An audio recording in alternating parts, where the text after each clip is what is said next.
Hi, welcome to day 60 of the Thematic Bible Reading Plan. This is my Bible 365 challenge, and today we're going to be covering Leviticus 24, Leviticus 25, and 1st John chapter 4. So, without further ado, I'm just going to put away the screen so that we can concentrate on the Bible reading. Leviticus chapter 24. Olive oil and bread set before the Lord. Verse 1. The Lord said to Moses, Command the Israelites to bring you clear oil of pressed olive for the light, so that the lamp may be kept burning continually.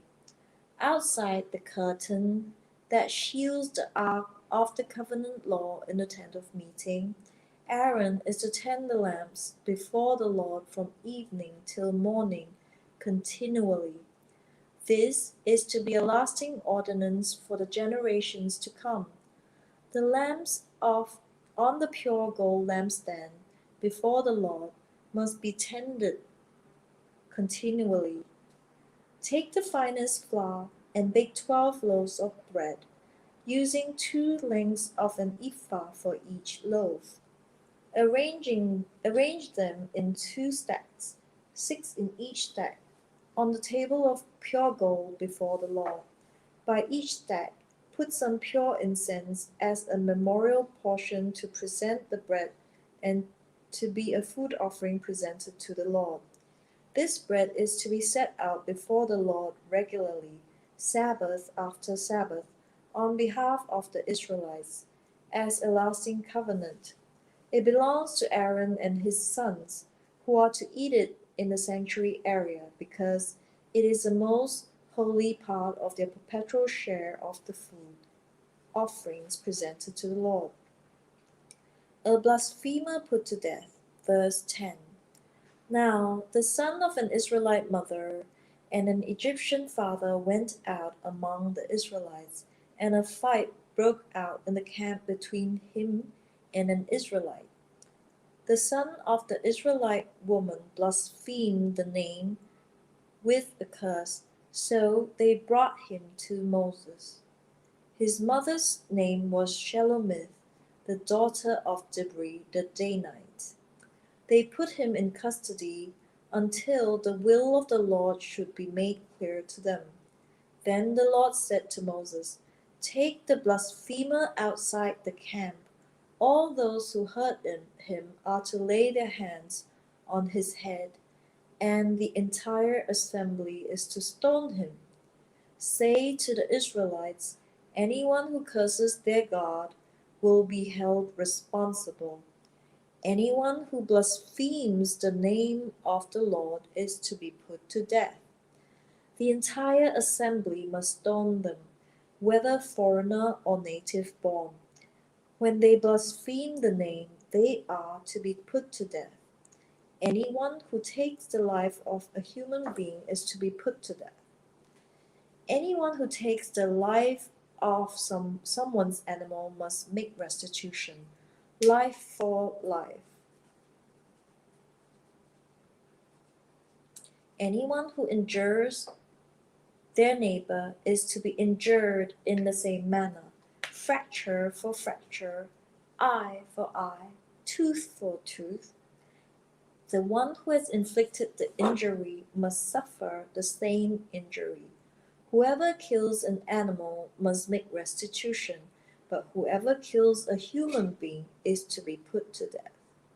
You are to have the same law for the foreigner and the native born. I am the Lord your God. Then Moses spoke to the Israelites, and they took the blasphemer outside the camp and stoned him. The Israelites did as the Lord commanded of Moses. Leviticus chapter 25. The Sabbath year. Verse 1. The Lord said to Moses at Mount Sinai, Speak to the Israelites and say to them, When you enter the land I am going to give you, the land itself must observe a Sabbath to the Lord. For 6 years sow your fields, and for 6 years prune your vineyard, and gather their crops. But in the seventh year the land is to have a year of Sabbath rest, a Sabbath to the Lord. Do not sow your fields, or prune your vineyards. Do not reap what grows of itself, or harvest the grapes of your untended vines. The land is to have a year of rest. Whatever the land yields during the Sabbath year will be food for you, for yourself, your male and female servants, and the hired worker and temporary resident who live among you, as well as for your livestock and the wild animals in your land. Whatever the land produces may be eaten. The year of Jubilee, verse 8. Count off 7 Sabbath years, 7 times 7 years, so that the seventh Sabbath years amount to a period of 49 years. Then have the trumpets sounded everywhere on the 10th day of the seventh month. On the Day of Atonement sound the trumpet throughout your land. Consecrate the 50th year, and proclaim liberty throughout the land to all its inhabitants. It shall be a jubilee for you. Each of you is to return to your family property and to your own clan. The 50th year shall be a jubilee for you. Do not sow and do not reap what grows of itself, or harvest the untended vines, for it is the jubilee, and it is to be holy for you. Eat only what is taken directly from the fields. In this year of jubilee, everyone is to return to their own property. If you sell land to any of your own people, or buy land from them, do not take advantage of each other. You are to buy from your own people on the basis of the number of years since the Jubilee, and they are to sell to you on the basis of the number of years left for harvesting crops. When the years are many, you are to increase the price, and when the years are few, you are to decrease the price, because what is really being sold to you is the number of crops. Do not take advantage of each other, but fear your God.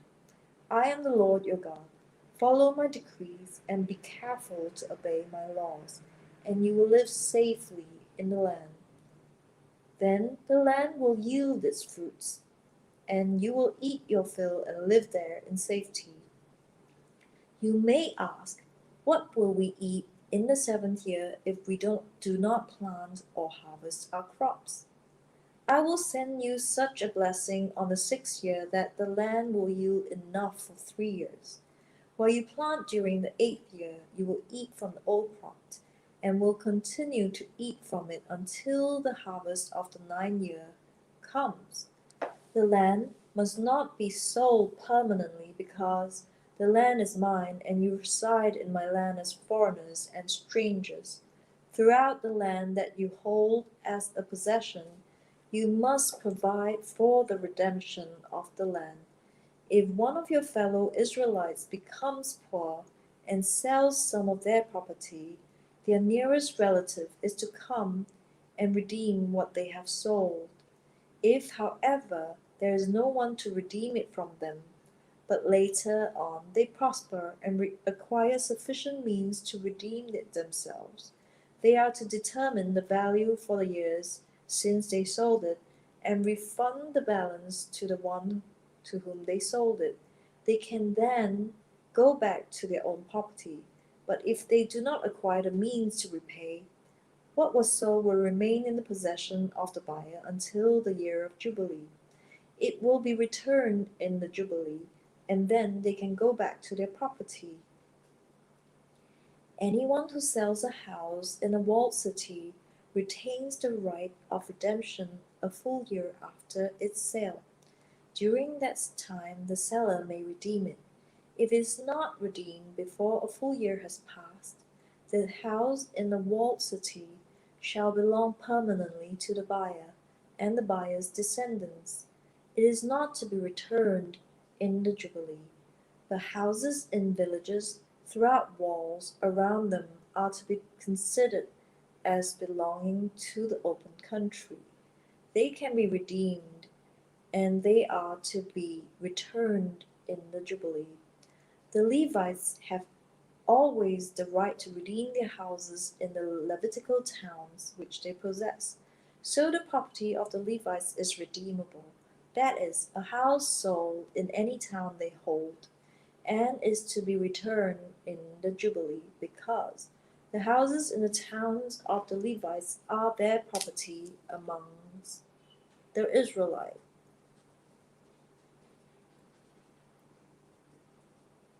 But the pasture land belonging to their towns must not be sold. It is their permanent possession. If any of your fellow Israelites become poor, are unable to support themselves among you, help them as you would a foreigner and stranger, so they can continue to live among you. Do not take interest or any profit for them, but fear your God, so that they may continue to live among you. You must not lend them money at interest or sell them food at a profit. I am the Lord your God, who brought you out of Egypt to give you the land of Canaan and to be your God. If any of your fellow Israelites become poor and sell themselves to you, do not make them work as slaves.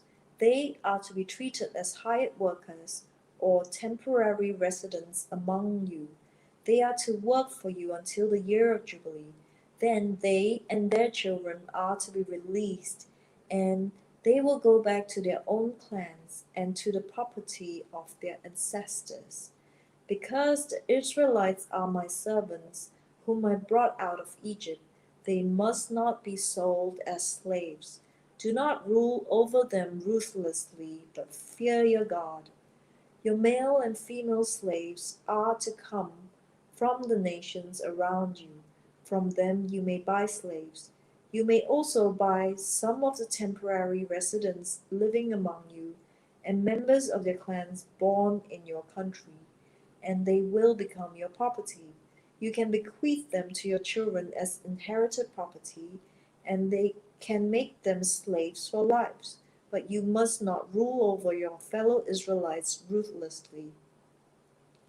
If a foreigner residing among you becomes rich, or any of your fellow Israelites become poor, and sell themselves to the foreigner, or to a member of the foreigner's clan, they retain the right of redemption after they have sold themselves.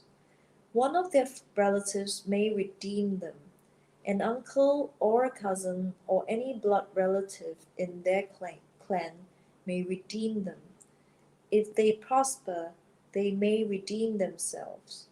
They and their buyer are to count the time from the year they sold themselves up to the year of Jubilee. The price for their release is to be based on the rate paid to a hired worker for that number of years.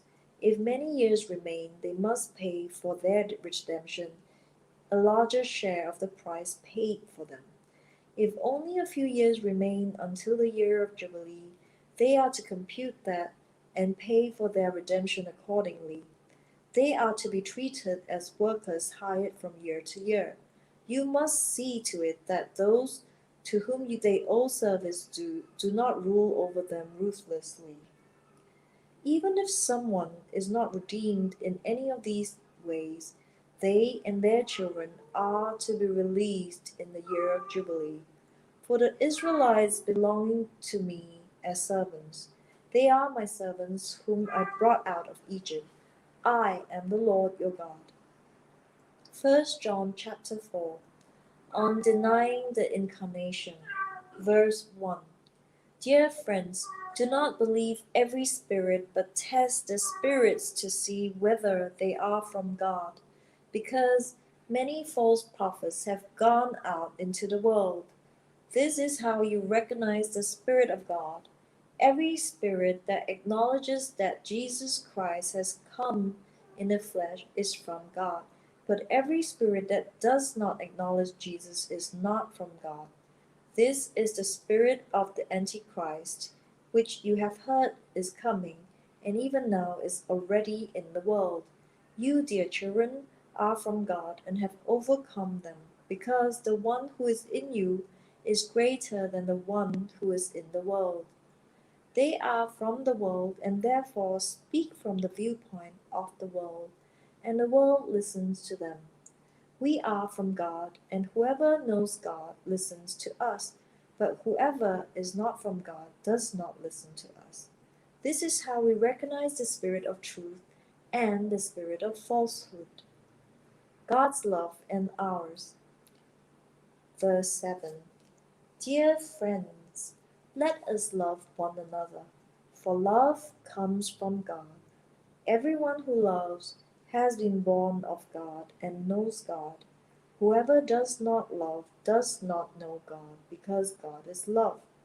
This is how God showed his love among us. He sent his one and only Son into the world that we might live through him. This is love, not that we loved God, but that he loved us and sent his Son as an atoning sacrifice for our sins. Dear friends, since God so loved us, we also ought to love one another. No one has ever seen God, but if we love one another, God lives in us, and his love is made complete in us. This is how we know that we live in him and he in us. He has given us of his Spirit, and we have seen and testify that the Father has sent his Son to be the Savior of the world.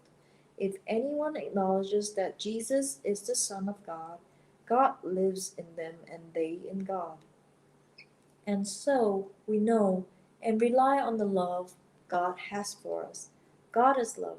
Whoever lives in love lives in God, and God in them. This is how love is made complete among us, so that we will have confidence on the day of judgment. In this world we are like Jesus. There is no fear in love, but perfect love drives out fear, because fear has to do with punishment. The one who fears is not made perfect in love. We love because he first loved us. Whoever claims to love God yet hates a brother or sister is a liar. For whoever does not love their brother and sister whom they have seen cannot love God, whom they have not seen.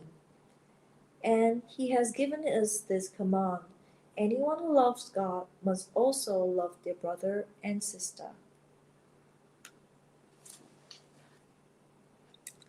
So that was day 60 of the Bible 365 challenge. I just covered Leviticus chapter 24, chapter 25, and 1 John chapter 4. So I have been reading from the Thematic Bible Reading Plan found at thebiblestudytools.com in the link in the description box. Thank you for joining me for day 60. I will see you on day 61 real soon. Bye.